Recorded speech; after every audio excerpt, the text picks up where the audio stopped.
عالم اسلام کے لیے آج ایک بہت ہی افسوسناک دن ہے۔ آج کا سورج ایک غموں کا سورج ابھرا ہے۔ آج ایران کی فضا سوگوار ہے، ہر آنکھ اشکبار ہے، ہر آنکھ ہی رو رہی ہے۔ کوئی ایسی آنکھ نہیں جس میں آنسو نہ ہو، کوئی ایسا دل نہیں جس میں ایران کے صدر کے لیے جذبات نہ ہو۔ ایران کے صدر کے لیے دعائیں ہیں وہ نکل رہی ہیں۔ جتنے بھی اسلامی ممالک ہیں ان سب میں کوہرام مچ گیا ہے۔ وہ خبر کیا ہے؟ وہ خبر یہ ہے کہ ایران کے جو صدر ہیں، صدر ابراہیم رئیسانی، ان کا ہیلی کاپٹر کے جو ایک سفر میں وہ گئے ہوئے تھے، وہ گئے کہاں پہ تھے وہ بھی آپ کو تفصیل سے بتاتا ہوں، اور ان کا طیارہ جو ہے وہ کریش کر چکا ہے۔ وہ بیسیکلی آذربائیجان کے لیے ایک ڈیم کے افتتاح پہ گئے تھے، یہ خبر ہے نیوز چینل کی۔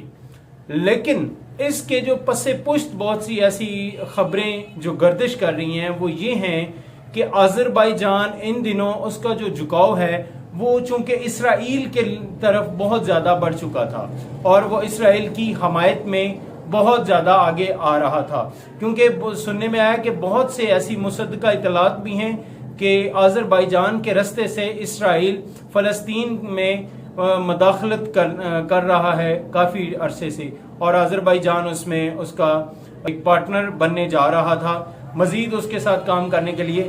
تو ایرانی صدر چونکہ وہ جب سے صدارت کا منصب انہوں نے سنبھالا ہے، وہ انہوں نے تقریباً تمام اسلامی ممالک کے انہوں نے وزٹ کیے ہیں۔ ابھی حالیہ ان دنوں میں پاکستان کا وزٹ بھی وہ کر چکے تھے، تو بہت سارے اسلامی ممالک ان سے محبت کرتے تھے، اور وہ ایک سپریم لیڈر کے انڈر کام کر رہے تھے، ان کی سپرویژن میں۔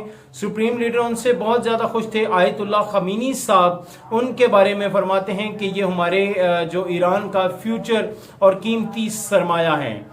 اب ہوا کیا ہے، ایشو کیا کریٹ ہوا ہے کہ آذربائیجان میں بیسیکلی وہ جب گئے ہیں تو جب واپسی پہ ان کا جو طیارہ جو واپسی کے لیے جو رواں دواں تھا، تو رستے میں چونکہ حد نگاہ بتائی جا رہی ہے کہ صفر ہو چکی تھی، صفر حد نگاہ کے باعث اب سمجھ میں نہیں آ رہا یہاں پہ کہ جب حد نگاہ صفر ہوتی ہے تو ہم روڈ کے اوپر گاڑی بھی چلانا اس چیز کو مناسب نہیں سمجھتے، تو ایک طیارے کو کیسے تیار کر لیا گیا، اور اس طیارے کو کہ جس کے اندر صدر ایران اس کے اندر ہیں، اس کے اندر ان کی دیگر جو وزراء ہیں وہ بھی ہیں، ان کے نام بھی بتاتا ہوں کہ اس طیارے کے اندر کون کون سے افراد تھے جن کا طیارہ کریش کر گیا، اور سننے میں ابھی جو اطلاعات آ رہی ہیں کہ وہ 4 جو اہم شخصیات تھی وہ شہید ہو چکی ہیں۔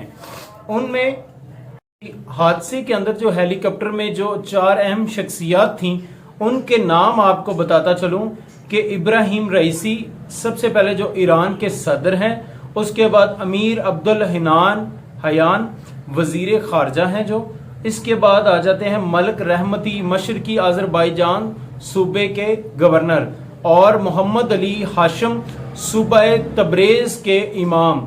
یہ 4 اہم شخصیات کا ایک ہیلی کاپٹر میں بیٹھنا اور پھر اس ہیلی کاپٹر کا کریش کرنا، یہ بہت سارے سوالات کو جنم دے رہے ہیں۔ میں آپ کو ان شخصیات کی تصویریں بھی دکھانا چاہوں گا۔ یہ وہ 4 اہم شخصیات ہیں جن کو آج شہید سمجھ لیں، یا پھر ہم کچھ جو خبریں آ رہی ہیں کہ اس کے اوپر اٹیک کیا گیا ہے، کچھ حادثاتی بتا رہے ہیں، کچھ موسم کی تبدیلی کی وجہ سے بتا رہے ہیں کہ وہاں پہ حد نگاہ صفر تھی اور وہاں پہ فوگ تھی اور جناب یہاں پہ بارش ہو رہی تھی۔ ایک تو ان کا یہ ہے آرگیو۔ اب میں یہاں پہ ایک چیز آپ سے پوچھنا چاہتا ہوں کہ جب کوئی روڈ پہ بھی حد نگاہ صفر ہوتی ہے تو ہم گاڑی نہیں چلاتے، وہاں پہ ہیلی کاپٹر کیسے ہم لوگ وہاں پہ اس کو ریڈی کر سکتے ہیں ایک صدر کے لیے؟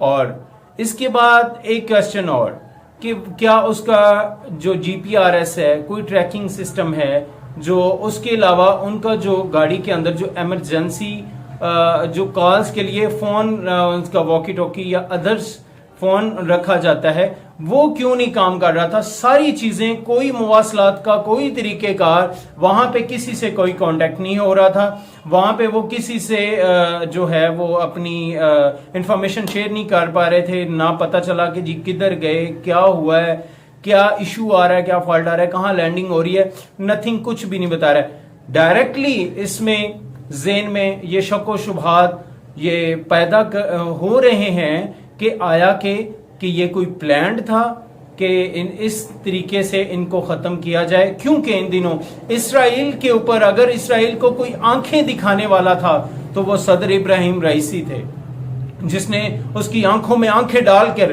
اور کفر کو اس کی جو آواز, اس کی جو جیسے ہے نا اس کی ٹون, اس ٹون کو سیٹ کرنے کے لیے اس نے جو جواب دیا تھا نا, وہ بڑا ہی ایک کمال کا جواب تھا. پوری دنیا کے اندر ایک خبر بڑی مشہور ہو گئی تھی کہ ایران نے اس کے اوپر جی حملہ کر دیا ہے.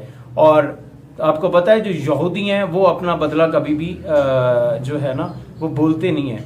تو ہو سکتا ہے یہاں پہ ابہام پیدا ہو رہا ہے کہ ہو سکتا ہے کہ اسرائیل نے کہ اپنا بدلہ لیا ہو, لیکن وقتاً تو انہوں نے یہ بھی لگا دیا ہے کہ ٹویٹ لگا دیا کہ جی ہمارا اس معاملے سے کوئی لین دین نہیں. لیکن یہ ایک ایسا ہی ہے جیسے ہمارے سیاستدان ہمارے جو لوگ ہیں وہ کہتے ہیں کہ جی ہمارا اس معاملے سے کوئی لین دین نہیں ہے. ٹھیک ہے, تو یہ چیزیں بہت ساری جو عالمی جنگ کی طرف ہمیں لے کے جا رہی ہیں. اس چیز کے بعد دو ہی صورتحال ہیں, یا تو ایرانی لیڈرز چپ کر کے بیٹھ جائیں گے اس کو حادثاتی موت سمجھ کے, یا پھر اس کے اوپر اس کا رد عمل دیں گے. اور رد عمل ہوگا کن کے خلاف یہ تو آگے تحقیقات میں ہی پتہ چلے گا. لیکن ایک چیز مجھے سمجھ نہیں آ رہی کہ اسلامی ممالک میں جب بھی کوئی طیارہ کریش ہوا ہے, جب بھی کوئی حادثاتی لینڈنگ ہوئی ہے, ہارڈ لینڈنگ کی گئی ہے, تو وہ محب وطن لوگوں کے اوپر ہی کی گئی ہے, محب وطن لیڈرز کے اوپر ہی ہوئی ہے, ان کا طیارہ ہی کریش ہوا ہے. کیا کبھی غدار کا بھی آپ نے دیکھا ہے کہ کبھی اس کا طیارہ کریش ہوا ہو, اس کے تیل اس کا جناب جو اس کا جو طیارہ ہے اس کے اندر فیول کی کمی ہوئی ہو, اس میں کوئی کریش کا ایشو آیا ہو؟ ایسا کبھی بھی نہیں ہوا. جتنے محب وطن ہیں ان کو ایک سازش کے تحت اس طرح ڈسٹروائے کیا جاتا ہے, اپنے رستے سے ہٹایا جاتا ہے. یہ ایک عالمی سازش ہوتی ہے جس کا حصہ ہمارے اپنے ممالک کے لوگ بنتے ہیں. اور یقیناً بالیقین اس کے اندر بھی بہت سے ایسے چھپے ہوئے راز ہیں, ایسے جو غدار ہیں جن کو ایکسپوز کرنا اب ضروری ہے. ایران کی حکومت نے یہ اب ضروری سمجھا ہے کہ اس کے اوپر تحقیقات کی جائیں گی, اس کے بعد اس کا ری ایکشن دیا جائے گا. تو دیکھتے ہیں آگے کیا حالات بنتے ہیں. لیکن فی الوقت پورے ایران میں سوگ کی جو ایک سما بنا ہوا ہے, جو ان کے جو آیت اللہ خمینی صاحب ہیں سپریم لیڈر, انہوں نے 10 روزہ جو ہے اپنا سوگ کا اعلان کیا ہے. پاکستان نے بھی 1 روزہ سوگ کا اعلان کیا ہے. پاکستانی بھی وزیر خارجہ ہوں, چاہے وہ صدر ہوں, وزیر اعظم ہوں, وزیر اعلیٰ ہوں, ان سب نے اظہار یکجہتی کیے ہے. کیونکہ جو ایماندار لیڈر ہوتے ہیں, جو حق پر ڈٹنے والے ہوتے ہیں, وہ کفار کی آنکھوں میں کھٹکتے رہتے ہیں. ان کو ہٹانے کے لیے وہ کوئی نہ کوئی اپنے حربے استعمال کرتے ہیں. لیکن چونکہ ابھی فی الوقت ہم اس پر کوئی زیادہ بحث نہیں کر سکتے جب تک اس کی تحقیقات کے ذریعے پتہ نہ چل جائے کہ اصل میں ایشو کیا تھا. تب تک ہمارے ساتھ جڑے رہیے گا. آپ کو لیٹسٹ نیوز کے ذریعے آپ کو آگاہ کرتا رہوں گا. آپ کا بھائی رضوان بنڈارا, RNN نیوز سے, رضوان نیوز نیٹ ورک سے. اگر آپ کو ہمارا چینل اچھا لگے تو سبسکرائب, لائک اور شیئر ضرور کیجیے گا. اپنی جو قیمتی آراء سے ہمیں ضرور آگاہ کیجیے گا. اپنی دعاؤں میں یاد رکھیے گا. اور اللہ تعالی ہمارے عالم اسلام کا حامی و ناصر ہو. جتنے بھی اسلامی ممالک ہیں ان سب کو پر اللہ تعالی اپنا خاص نظر کرم اور فضل فرمائے. انہی لفظوں کے ساتھ آپ سے اجازت چاہوں گا. اللہ حافظ.